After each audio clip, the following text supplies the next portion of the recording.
This is a stark example of a potential war crime perpetrated by Russian forces. An example the world has not yet seen. Russian soldiers shooting 2 civilians in the back. CNN obtained the surveillance video taken from this vehicle dealership that sits along the main highway to Kyiv. The video is from the beginning of the war, as Russians tried and failed to shell their way to the capital. The fight along this road was clearly fierce. But what happened outside this business was not a battle between soldiers or even soldiers and armed civilians.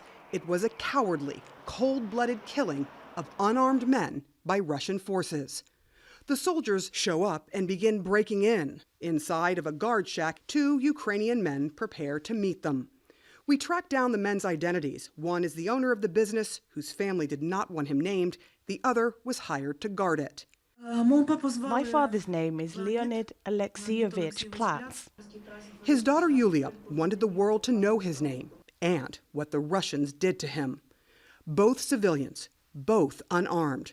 We know this because the video shows them greeting and getting frisked by the Russian soldiers and then casually walking away.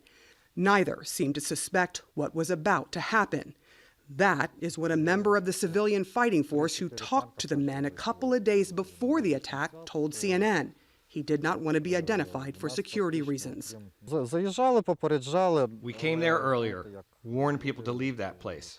We also hoped for the humanity of Russian soldiers. But unfortunately, they have no humanity. You see the 2 men walking in the shadows toward the camera. Behind them, the soldiers they were just talking to emerge. A few more steps, and their bodies drop to the ground. Dust shoots up from the bullets hitting the pavement. The soldiers have opened fire. Minutes later, the guard, Leonid, gets up, limping but alive. He manages to get inside the guard booth to make a call to the local guys for help. This is one of those guys, a Ukrainian truck driver turned civilian soldier. First of all, we felt a big responsibility. We knew we should go there because a man needed our help. He was still alive. He's the commander of a ragtag team of civilians who took up arms to fight for Ukraine and tried to save the men. When the guard called them, he explained what transpired with the soldiers. He said the soldiers asked who they were and asked for cigarettes, then let them go before shooting them in the back. When his men finally got to Leonid, he had lost massive amounts of blood. One man from our group went there and the guy was still alive. He gave him bandages, tried to perform first aid, but the Russians started shooting. They tried to fight back, but were unsuccessful.